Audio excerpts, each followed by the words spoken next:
I did not expect Apple to make a laptop like this. The MacBook Neo feels almost out of character for the company at first. For years, you wanted a MacBook, you were usually looking at a starting price of $999 US.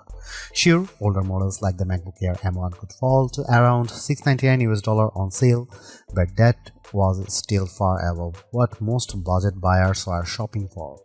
The MacBook Neo starts at just $599 US for education, which is a huge jump downward. That is $500 less than the new MacBook Air M5. And yes, that price is low enough to set off warning alarms, but after testing the MacBook Neo, I think the surprise is not that it is cheap. The surprise is that it is actually good. In fact, it is the most balanced laptop I have used under $600 US, and it easily beats every Windows laptop I have tried in this class. It also leaves most Chromebooks behind. For $599 US, Apple gives you an aluminum body that feels solid and premium, a bright 500 nit display with rich color, and the A18 Pro chip, which is fast enough for everyday work, streaming, browsing, light productivity, and casual game. The side-mounted speakers are also much better than they have any right to be at this price. So, what did Apple give up to make that happen? Where does this laptop fit in the wider market? And should you actually buy it?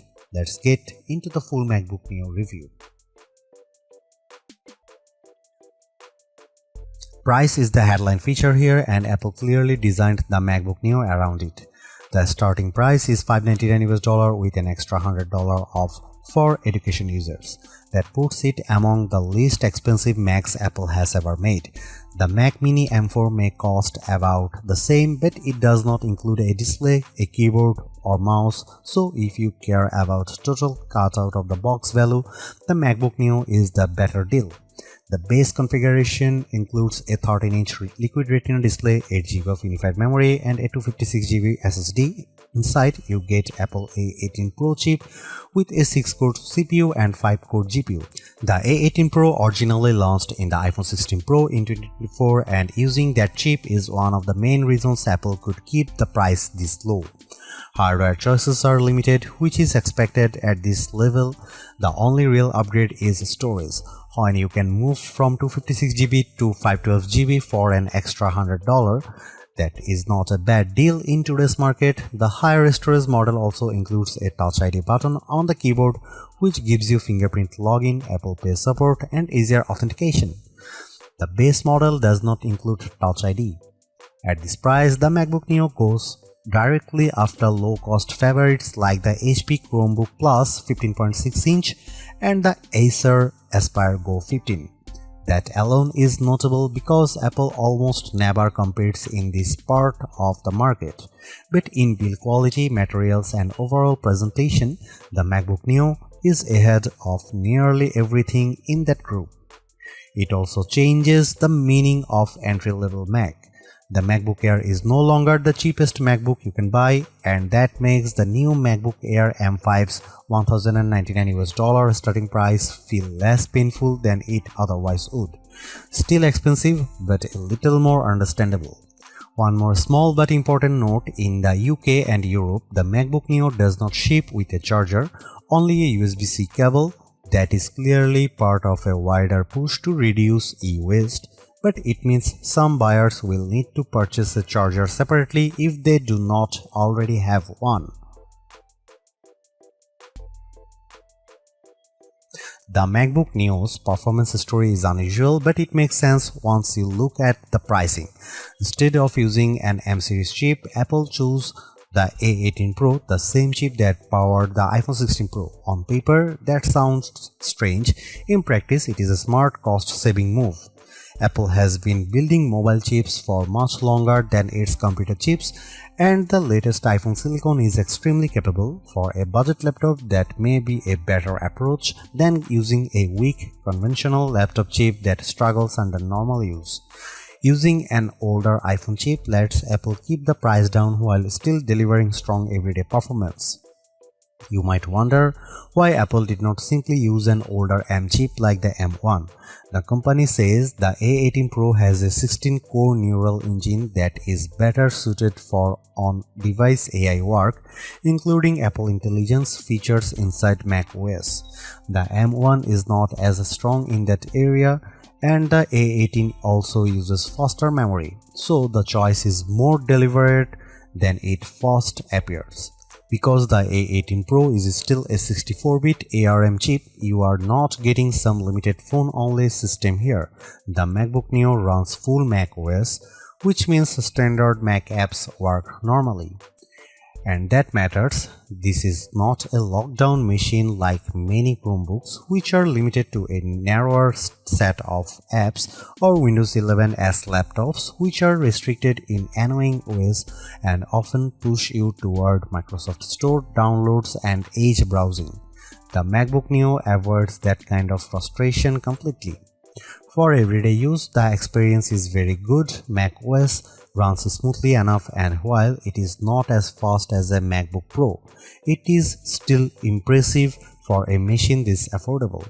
I would recommend keeping the workload light and realistic. Use built-in apps, office software, browsing, streaming, and basic creative tools, and the Neo behaves well. I tested it with GarageBand and Keynote, and both worked without issue. That is exactly the kind of software this machine is meant to handle. It can also go further. I installed Steam, which needs Rosetta on non-Intel hardware, and it ran fine. That shows how open the Neo is compared with Chromebooks and other budget systems. You are not trapped inside a limited app ecosystem. Apple's ecosystem integration is also fully intact. You can mirror your iPhone, move files between devices, share your clipboard, make calls, send messages, and use an iPad as a second display. I even tested it with the new M5 iPad Pro, which is very uneven pairing in terms of price, but the feature worked great. That is one of the best things about the MacBook Neo. It still feels like a real Mac, not a cheaper version of one. The limits are mostly about hardware. If you want heavy 3D rendering, serious video editing, or a big creative workload, this is not the right machine. It can do a lot, but it is not meant to do everything. The 8GB of unified memory is the biggest technical concern. Unified memory is shared across the system and graphics, so once you start opening multiple apps or using more demanding workloads, it fills up quickly. During my testing with Safari, Keynote, GarageBand, and a Steam download running, memory usage reached roughly 6.48 GB to 7 GB. That is very close to the ceiling. And once memory is maxed out, the system slows down. There is no upgrade path here, and you cannot just add more RAM later. So the memory choice has to work for your needs from day one. For light users, it is probably enough. For heavier multitaskers, it is not. If you are planning to use the laptop for more demanding work, the MacBook Air M5 is the better choice because it starts with 16 GB of unified memory. The Neo is a good machine, but it is not built for high-pressure workloads. Gaming is possible too, though not in a high-end way. I got Cyberpunk 2077 running at a playable 30 FPS using the For This Mac preset. It was heavily reduced visually with many settings turned low or off, but the fact that a fanless $599 laptop can do that at all is genuinely impressive. It also plays iPhone and iPad games very well, which makes more sense for this hardware. Overall, the performance is strong for the money. It is good for school, web work, media, and light productivity. It is flexible, quiet, and more capable than most rivals, but it is still a budget machine and it should be treated like one. One more plus, it is fanless.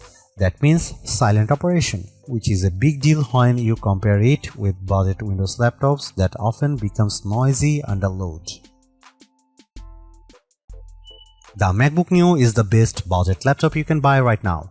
It sits at the higher end of the budget category, but the quality gap between it and most Windows laptops or Chromebooks at the same price is hard to ignore. The MacBook Neo looks better, feels better, and performs better in daily use. The display is excellent, the speakers are unusually good, and the overall experience feels far more premium than the price suggests. What Apple really nailed here is the software side. This is not a watered-down Mac experience. You still get full Mac OS, broad app support, and the normal Apple ecosystem features that makes MacBooks so useful in the first place. Yes, there are compromises. The memory is limited, the keyboard has no backlight, and the USB-C setup is odd, but those trade-offs are easier to accept when the rest of the machine is this well executed. In the end, the MacBook Neo is exactly what a budget MacBook should be. Simple, capable, polished, and worth the money.